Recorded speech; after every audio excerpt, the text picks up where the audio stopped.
I said, this is the 2017 GMA Safety and Liability Grant Overview.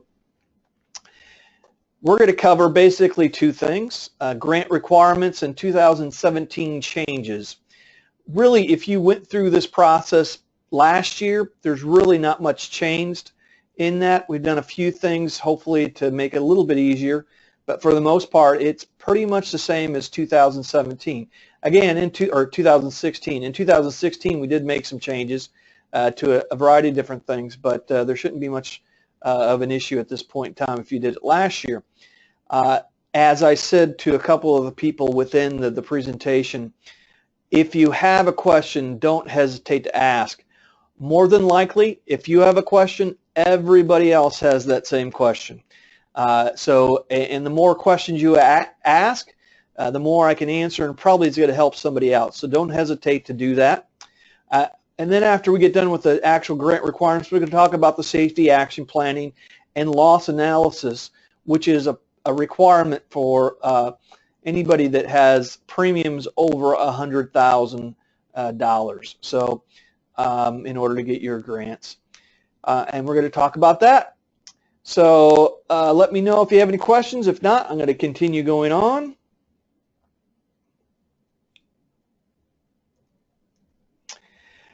First thing I want to share with you is what we did in 2016. So a lot of information here, but we sent for payment from workers' compensation 56 workers' compensation or WCSIF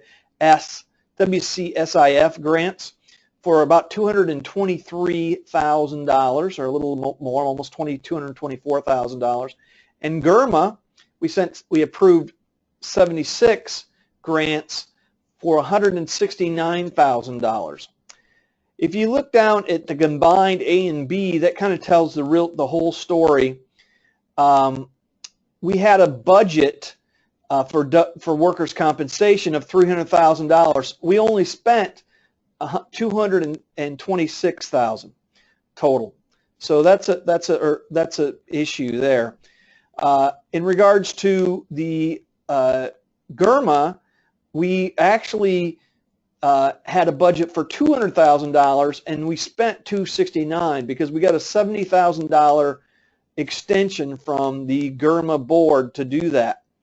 So the moral of the story, what you need to know is, at least based on past history, the GIRMA budget gets eaten up much quicker than the workers' compensation budget.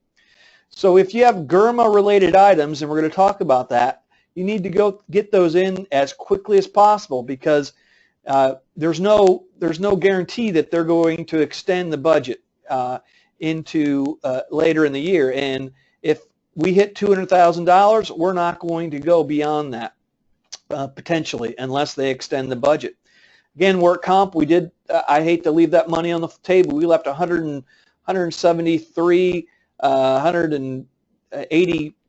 actually $1,000 on the table. One grant of $3,000 we didn't pay out because people didn't have the documentation into us in time.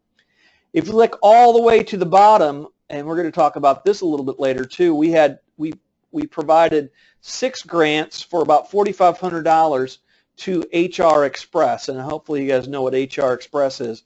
It's a program that GMA developed really to help you from an HR perspective. They provide some training, some classes. Depending on your size, it'll vary how much you pay, but most of the people were paying about $2,000, and we were giving them a $1,000 grant. So if you're interested in that, that's an option on GIRMA. If you're a member of GIRMA, that's something that you guys can apply for, and that will be automatically approved once you've requested it. You actually, to get that grant, you don't even have to go through all the paperwork. So if you want 50% of what your HR Express is, you can get that pretty much automatically. Just send in that request. So participants eligibility. This has not changed. This is the same as it's been the previous year, but I'm going to go through them and definitely stop me if you have any questions. Current in payments of contributions and fees. So I just need to make sure that those are up to date, and most people do that and do a very good job of that. Participation in by member employee in at least one LGRMA sponsored program within the past year. So kind of the basic expectation is that you're going to, you or an employee within your organization are going to attend one of our regional trainings. And if you haven't done that, then you're going to sponsor an approved training at your location. So both of those based on that. And again, we have some different things that we do. We just want to make sure you're getting the information we're putting out. From my perspective, if I were you, I would try to attend all the regional trainings we provide. I think they're very high quality. We get attorneys, local attorneys within the state of Georgia. We get people from outside the state. Whether you're within law enforcement, we have one in streets and roads liability. We have one in personal HR or personnel liability. We're going to do, I think we've done contract law. All of these things will provide some level of value to you or the members of your organization. So definitely encourage your folks to attend. The safety coordinator training is always valuable for anybody that's got a general interest within risk management. The next bullet point, if applicable, current in response to recommendations made by LGRMS on-site visit. So again, the expectation is you're not going to complete all those recommendations, but you will have responded what you're going to do to control those at the very least and be current in regards to that. Next issue, designation of a specific person as a member of the safety coordinator, a member safety coordinator. So you should have at least one person designated as a safety coordinator in your particular organization. And in order to do that, that safety coordinator at least has to have one training within the year. Again, the expectation every year after that they should complete another training. There are actually 4 modules, but we do require 3 safety coordinator modules to be completed if somebody's been in that role for 3 years. Next bullet point, show proof of written policy on holding safety meetings, minimum of 1 per quarter. Again, this is a change we did last year. If you've already submitted that policy and we've approved you for that policy, you do not need to resubmit that policy. You do need to submit proof that you have completed those safety meetings or training. The same thing, written policy for a minimum of 2 safety self-inspections, a minimum every 6 months. Again, if you've already submitted the policy, you don't need to do that, but you do need to submit proof of doing those self-inspections. And we're looking for a representative example of both of those, and that's the next bullet point, basically.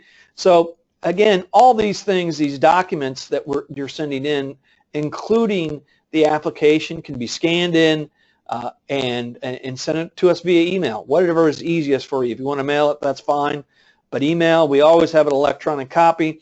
It's a great way to communicate with us, and I would highly suggest doing that if you can.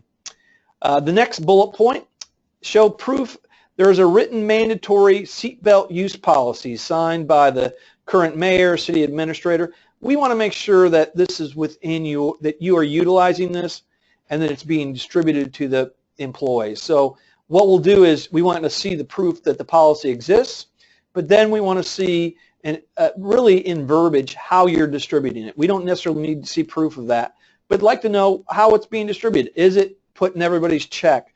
Is it in the employee handbook and everybody has to read that? Is it conducted within training on an annual basis?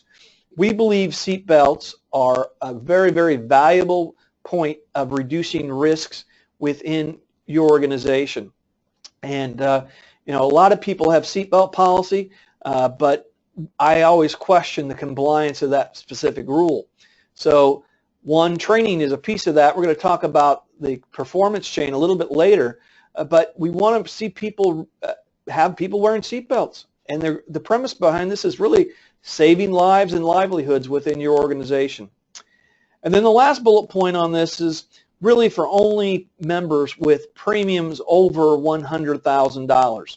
So we want you to show proof that the members' leadership and safety teams have reviewed the applicable loss trends over the last 5 years and developed goals and associated action plans to address those trends. So we're going to talk about the action plans. This is overwhelming for some people. It's really not that difficult. It's pretty common sense. But I think it's going to have an impact to reducing losses in regards to our membership overall, and that's the premise behind this, is to get people engaged, to owning the safety and risk management within their areas, and ultimately reducing that.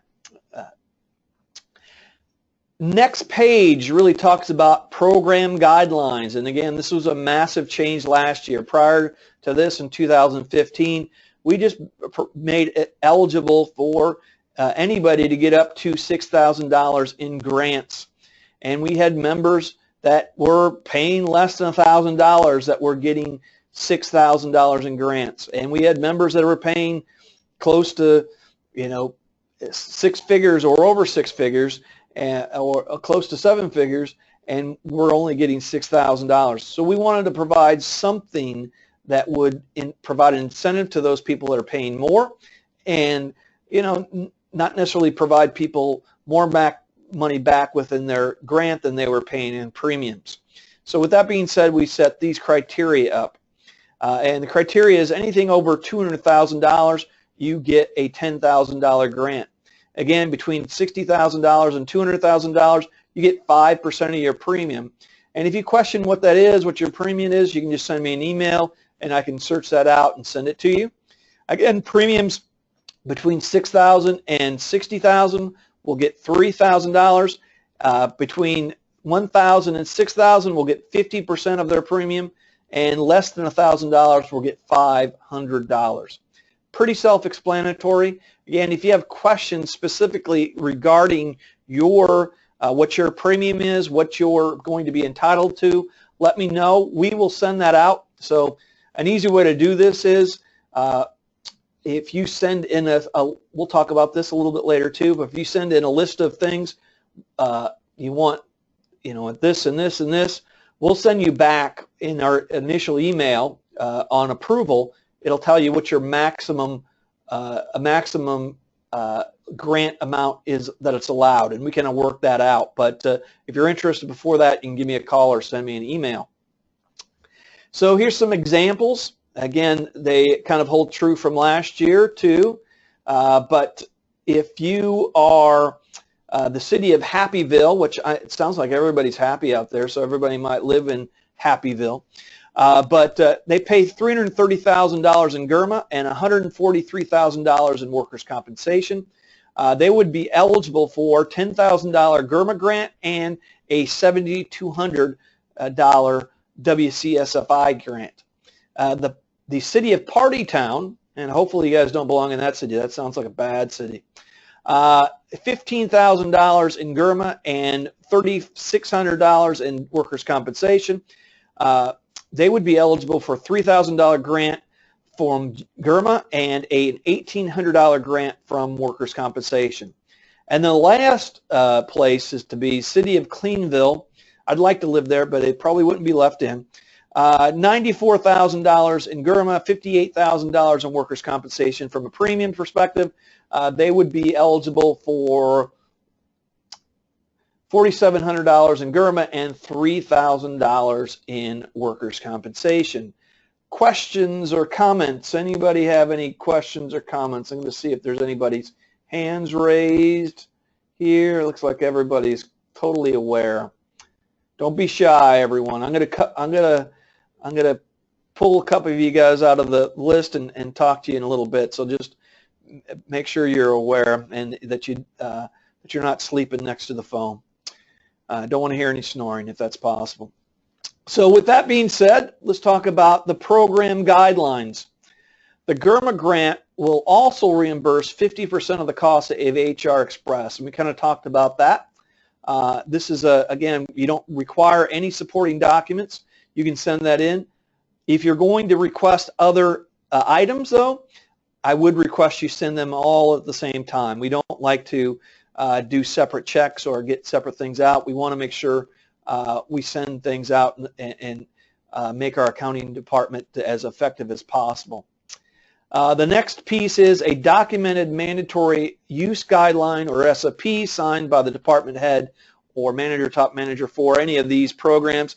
So if you have respirators, or if you have SCBAs, or if you have AEDs, or trenching in your confined space, and you're looking for equipment based on the specific programs, we want to make sure you're using those in the correct manner. So we would expect you to show us your policy. So who's going to be using those items? How are they going to be used? So for AEDs, you can have AEDs, they're so great, but if nobody knows how to use them, if you haven't trained anybody how to use them, if you don't do inspections on them, if you don't have a program to manage that, they're not worth much money. They're nice to have, but it's much better when you have a process in place to be able to utilize things. The same thing for trenching boxes or body armor, body cameras. We're looking for programs or policies that say that you're going to use those and use those correctly. Grant funds will be distributed on a first-come, first-approved basis. Again, as I talked in the beginning, we ran out of GIRMA funds. If we didn't get an extension for those, we would have been cut at $200,000. So that extra $70,000 we would not have been giving away. So make sure you're getting your grant in, and we will, again, based on approval, based on a couple other things, that will determine whether you are, what place you are in line. The purchase must be made during the current calendar year from January 1st to 12/1. The review of the 2017 grant application will begin on 2/1, which is about a month ago or so. All grant applications must be received or postmarked before October 31st, 2017. Again, the premise behind this is to get us the amount of time we need. If you have your grant in, we might need to give you feedback. You don't have to have everything in, but if you have your application in, we can kind of work with you on other things. But we want to make sure we get at least a grant application in by 10/31. We'll work with you and do other things to get things completed, but make sure you get those in. And again, the closer it gets to the end of the year, the less likely you are going to get it pass through in that calendar year. Please avoid submitting multiple grant applications. So let's say you have the fire department, they say, I want this, and then the police department says, I want this, and then the streets and roads puts in, I want this, and you have 3 different applications. We'll want one application. Ultimately, you guys will make the determination of what you purchase and what you get reimbursement for, but it'll just make it easier on us and make it easier on you ultimately to get the money that you're looking for in the way. So let's say you in January say, hey, we want to do GIRMA, and then in workers' compensation we want to do in June. Well, we would like to see that more done all together in one grant. Don't worry about where these things come from. We'll tell you. You'll be able to manage that later, but we'll talk about that. And then lastly, the grant request must be signed by the mayor or top administrator and or executive director of the organization. The premise behind this is really, as I was talking about before, when you have multiple departments looking for things, we don't want to have to sort that out. We want you as the member to sort that out before it's coming to us. So ultimately, if the executive director says, well, the fire department really needs this grant, they're going to make that determination. Or we're going to distribute it equally between the departments. They're going to make that determination. We want you guys to be invested in that process before you send it to us. Questions or comments before I move on to the next slide? Verna, I'm going to talk. Vernon, are you out there? Vernon, are you out there? Got a question? Vernon Barnett, or Burnett. Let's see. Here's one. Let me see if I can pull this down. On the minimum 2 self-inspections, do these inspections need to be done by the safety coordinator or by the individual department heads? I guess that's a really good question, so thank you for asking that. Everybody doesn't ask who's asking that, but thank you. That's Vernon. It's really up to what you say it is. I think the more people you can get engaged in this process, the better it is. I think having a department manager or supervisor work with those, I think having employees on the floor complete those departments, That's really the best practice, and we can provide you with this. But the more you can get people outside of the safety coordinator completing these inspections and turning those into you, and you doing quality check as a safety coordinator, the better it's going to be for you. Because again, you're doing that safety inspection once. They're going to be doing it all the time because they're out in that area all the time. So great question. Thank you so much for the question. Anybody else have any questions? Procedures to request grant monies. Again, I won't go too much of this, kind of the same things. You need to really determine you have a need to fit the intent of the program, and we're going to talk about that. Determine all requirements have been met. I don't want you to worry too much about that. We will work with you on all the things you're looking for. If you've met requirements before, you're going to meet them again, but we want to make sure we will work with you, so don't be intimidated about that. Complete the application. Send in all that documentation. You can send it to me. You can send it via email. You can send it via mail. Send it in to Althea Howery, who is our new person. I'm sure a lot of you had a chance to work with Shamela Jordan. She has gone on to bigger and better things, and we're blessed to have Althea Howery in here. You can see her email address, and she can get you that information, or give her a call. Again, wait to receive confirmation, denial, or request for additional information. We'll do that. We'll talk about that process a little bit more. Grant funds will be released upon final receipt of paid invoices / bills. Again, we just want proof of payment, documentation of that. And if additional information is requested, gather the information and return it to LGRMS. Again, program administration. Each submitted grant request will be distributed to approved committee made up of basically GMA folks. And again, the way this works is we'll bring, whether we have it all the documentation or not, I will bring if we feel that you're going to get all that stuff and we're going to probably meet the requirements, I'm going to bring whatever you requested to the board at GMA. And GMA and I will sit down and make a determination regarding which item or which grant it's eligible for, whether it's GIRMA or workers' compensation, and then we'll approve it or not.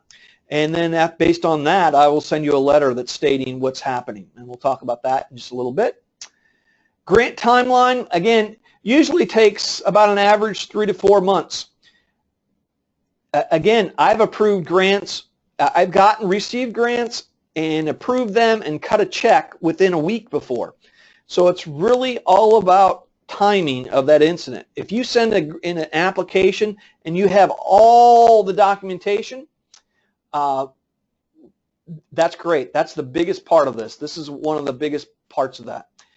If you, a lot of times we'll work with you to get the documentation. Then I'll have to set up a meeting with the GMA board, and that usually takes a while. Then I'll send you an email saying, hey, you've been approved. Then you got to purchase it and get me proof of documentation. And then based on that, once I get proof of documentation, I'll send a request to GMA, and they will cut the check for you. So that sometimes takes a long period of time, but it can go very, very quickly based on a variety of different things that are lining up. And again, we'll work, especially at the end part of the grant period, we will work diligently to do what we can to get you the money that you've requested.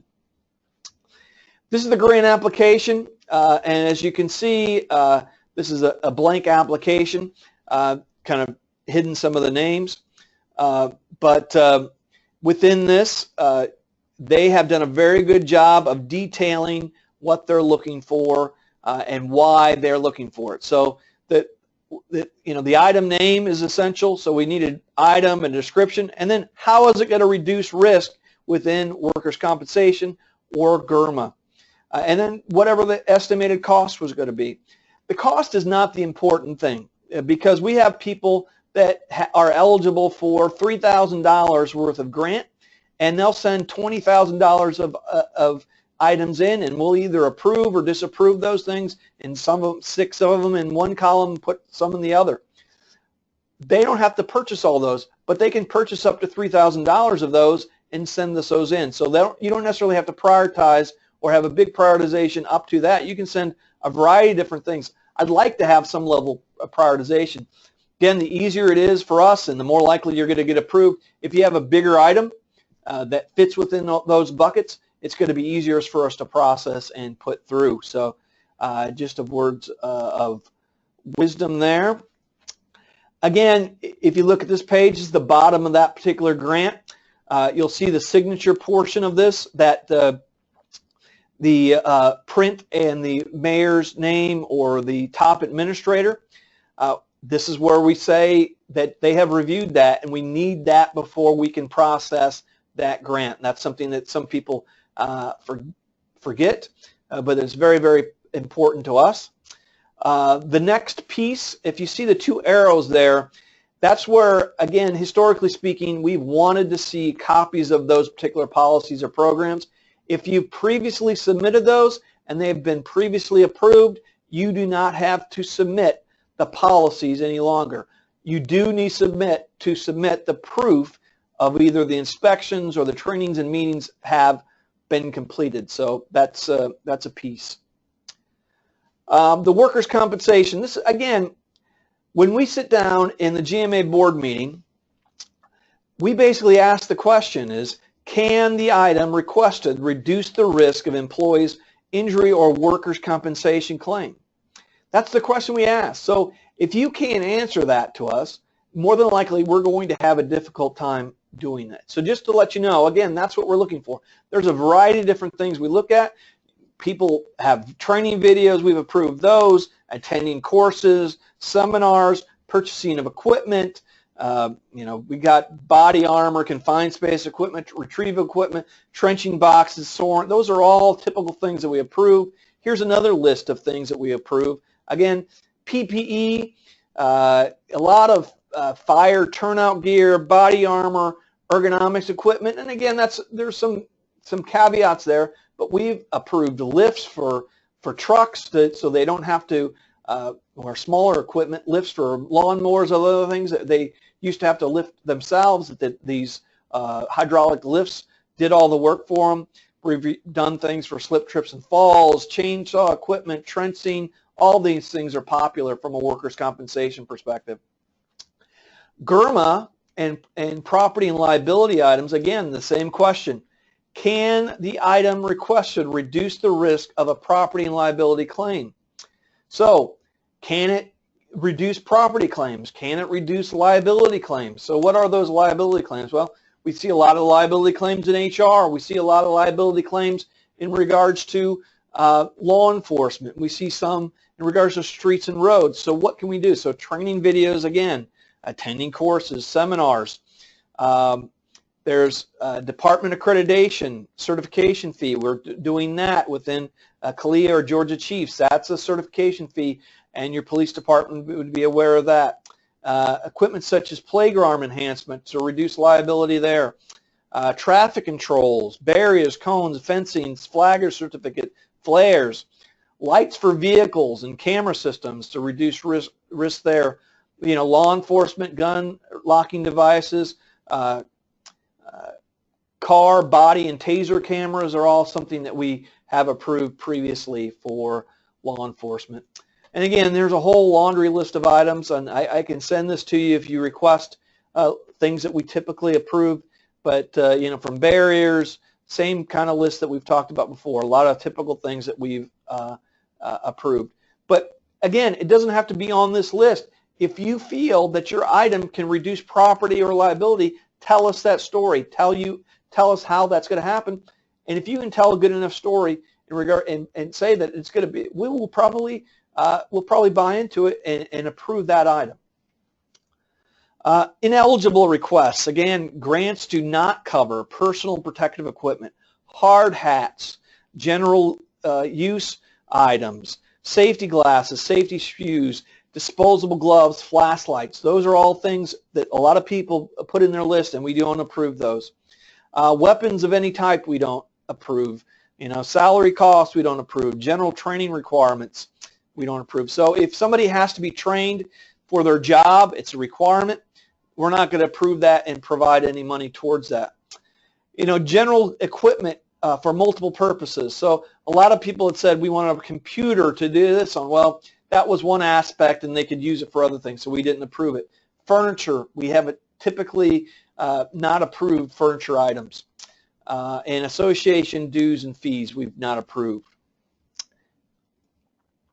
So once you send in your application and we review your file, we might review it and you have everything identified, and we will send you a letter saying, hey, great job, we've received your application and everything within that file is fantastic. Or we might send you a laundry list of items that we need back from you that you are not received. So we'll send an email. Shamela did this last year. Hopefully Althea will do this again this year. But if we send this email to you and you disagree, don't hesitate to let us know, because we might be missing something. Give us a call. Pick up the phone. Give us a call. This letter will probably come sometime within 3 weeks of receiving your application based on the amount that we receive. Once you have been approved by the board, and these items have been approved by the board, and we've received all the items that are required for the grant, we will send this to your mayor or executive person within your organization, and we'll try and copy you as the safety coordinator, HR person, a variety of other people. But it will tell you what you've been approved for and the items that you have been approved and where they've been approved, whether it's in workers' compensation or GIRMA, or if they've not been approved. Again, and then it's your expectation to provide us proof of payment that you've paid for those things. On the bottom of this, and I didn't provide this within this email, it'll tell you what the maximum of your grant amount is. Most people will put enough items that they always max out of their grant amount. Some people don't. And we're always willing to work with them. Let's say that you had $5,500 in grant items under workers' compensation. You're available for that, but you only listed $4,500. I will work with you you can purchase, let's say you had 3 bulletproof vests or body armor, and you want to purchase 6. That's something that we can do. We can work that out. Let me see. Betty Murray says this. Got a question here from Betty Murray. Can we get a copy of this PowerPoint for later review? Yes, I will send you a copy. Everybody that attending this webinar, I'll send a copy of the PowerPoint presentation. Thank you so much for that particular question. So action planning and loss analysis. So this is only required for those people that have premiums over $100,000. But, and we feel that this is going to have the biggest impact to reducing risk within your organization. You know, we can come out and we can make recommendations, but we're there one day maybe 2 days, maybe 3 days at the most. You live and breathe your organization on a day-to-day basis. And we feel the only way to reduce risk for a long-term sustainable basis is through improving your safety culture. And in order to improve your safety culture, you have to get people engaged. And they have to know where your losses are. And they have to own those particular losses. And that's really the premise behind the safety action planning process. So please, even though you might not be rewarded from a grant perspective, I do think it's a valuable tool, and I would encourage everyone that can participate in this process. So the first thing is the loss trend analysis. So you can do this on your own and really just looking for your losses. It can be very formal, which we'll send you, or you can do something informal. You know, you might think you can look at we'll send you a spreadsheet of all your losses, and you might say, you know, what our biggest issue is ergonomics for workers' compensation, or our biggest issue within property and liability is motor vehicle operation. And again, you don't have to be very specific. We want you to look at the numbers and identify what that would be. But we can provide you with specific information to show you which departments have the highest percentage of claims dollars. We can and also down to the department level, what issues are within each department. So if you look at this loss analysis, we'll provide this to you. This is a little old, but within this particular organization, the police department was the highest at 36%. Motor vehicle incidents were the biggest within their claims of 34%. So where would you focus? On motor vehicle incidents within the police department. If you wanted to be aggressive, you could say, hey, what about Public Works Department? They have 17% of the incidents. Well, again, this loss type, 35% of it are in ergonomics. So this is what we're going to focus in on. So that's where you focus. That's what we're looking for. So that another chart we can provide you, and it's all based on your request, we can give you a report that really tells you both on a workers' compensation and on a property and liability where you fall compared to other person. Well, I should have put this out, but you can see this particular member has a rate overall within that 3 range of a 2.75 versus the overall about a 2.65. And this is claims per 100 employees. Within that report, it'll also tell you the number of claims by department. This is a multiple-page report, and then it will tell you the total costs by department. So you can see within this particular city, we have the police department has 35% of the number of claims, and they have 77% of the cost of claims. So this would be something that we'd look for. And you can see all the causes overall within all the departments, and then you can go to this city's police department and find out that 48% of their claims are related to law enforcement ops, 44% related to slip and fall claims. Those are things that we're looking at and provide more details. So that might be something that they're focusing in on.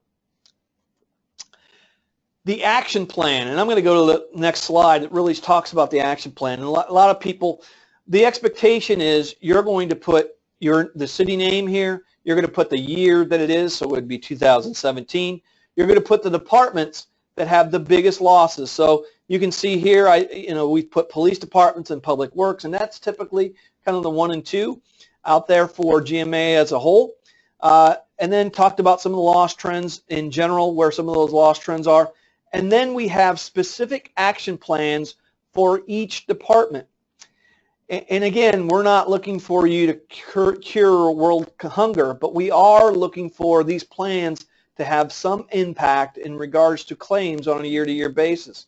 So let's say, for instance, that your police department has a high rate of motor vehicle claims. So you can say we're going to do training. But from my perspective, if you have a lot of motor vehicle claims, training will do something, but it's not the end all. So you might want to do a variety of different things. So first of all, you're going to communicate and target a goal. So last year you had 10 motor vehicle claims. This year we want to have 5. The purpose for the goal is to get everybody engaged in the process. You measure that goal. You report that goal. It's like anything else. The more we measure, the more we look at something, the more likely we're going to have an impact on that. Again, you're going to look at your motor vehicle policy. You're going to say, this is adequate, or based on the incidents we've had, we need to have something a little bit more extensive in regards to that. We're going to review and investigate all motor vehicle incidents, and we're going to provide feedback and evaluate those. We're going to provide training. We're going to do a variety of other things. You could have 6 or 7 bullet points that attack one thing. Now, is that an expectation? No. We would like you to do that. We will probably review these and provide feedback. Last year was pretty easy. We didn't give a lot of critical feedback. We'll probably look at these a little bit harder this year. But again, the expectation is to do what you can do. We would rather you do one thing and do it very, very well than do multiple things and do it poorly. We'd like to see 2 departments on this action plan, but if you think you only have the resources to sustain one, we will support that. Questions, comments regarding the action plan process? I was talking about this earlier, the accountability / performance chain. So a lot of people think things are going to change because you put out a policy or because you did training 5 years ago. In order to expect a culture to change, we really need to realize that it comes down to accountability performance chain. So did you set clear expectations? And a 4-page policy on something is really not a clear expectation. If you want everybody in your organization to understand it, everybody in your organization to follow it, it needs to be fairly clear and fairly concise. So, you know, one sentence, two sentences, more than that, you're gonna lose people. So if you expect everybody to follow it, so use seatbelts. That might be something that you're going to do. You can't have a five-page dissertation on it and expect everybody to memorize it. But if you say, when you are operating any motor vehicle within our organization, you are required to wear a seatbelt. And if you don't wear the seatbelt, and we're going to talk about this a little bit, these are the consequences. So removing barriers, you know, within seatbelt use, a lot of people will say, I don't like to wear a seatbelt because they have to get in and out of the car. Or, I don't like to wear a seatbelt because it's not comfortable. I don't like to wear a seatbelt, whatever. You need to be able to remove those barriers. You need to be able to address those situations that they say. And some of those are going to be real, and some of those aren't not going to be real. But you need to address those and then say how you're going to manage it. And some of those you say, well, we understand that, but it is a condition of our employment that you wear your seatbelt. You must wear that. You must be compliant within that situation. Ensuring employees are capable. You know, not all employees are capable of following the expectations that we've set for them. There might be physical issues, there might be mental capacity, whatever it might be, but we need to ensure, if we're going to set expectations for employees, that they have the physical and mental capabilities to follow those expectations. Providing quality training. Seatbelt training is not quality if you say you must wear a seatbelt. That's not quality training. You must provide training that convinces that employee why it's important to you as an employee and why it's important to the organization overall. Providing feedback. This is one of the most difficult processes that we have within loss control, and I think in anything. I've talked to many supervisors, and after many incidents, and where somebody was hurt, and they would say, well, we provided training to them 5 years ago, and I would ask them, what have you talked to them since? And they'll say, well, I haven't talked to them, but they continue to do the bad thing over and over again. That is the premise behind leadership and management. We must provide quality feedback to individuals, and that's not just hard-throated, hard-edged feedback. If you don't do this, you're going to be fired. You have to be out there selling it on a day-to-day basis. You must get their view on things, but ultimately you got to hold them accountable. And that's the last point on this. If necessary, establish consistent consequences. If you do not have consequences for following an expectation, it does not mean anything.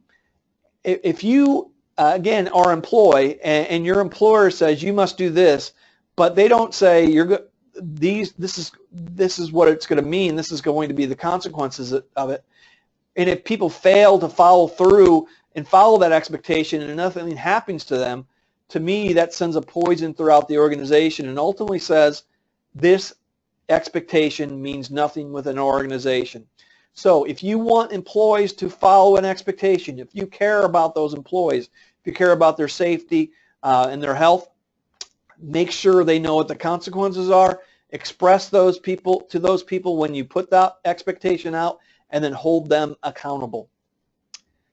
Leadership and authorization approval, again, within the action plan itself, we want the leaders of those particular departments to sign off on it. We want it to be their action plan, not your action plan. We want this to be the close to the floor, but ultimately the person that produces or pushes the button of operation should also push the button of safety and risk management.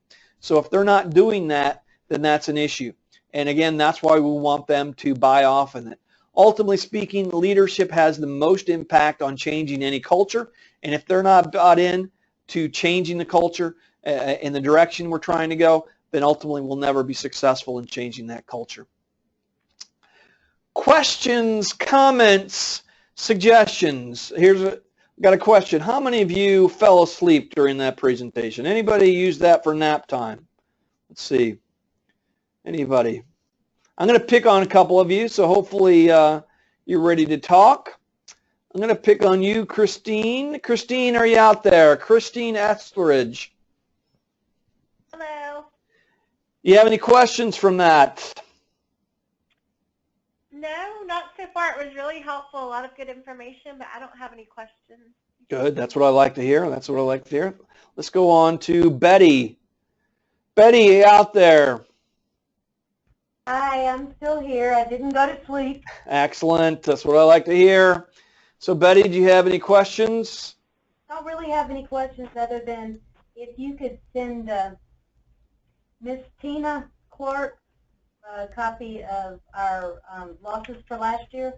Okay. Those little charts that you showed us on the PowerPoint. If you can send me just an email, and my email is dbeck@lgrms.com, dbeck@lgrms.com, and I'll send you whatever you requested from me.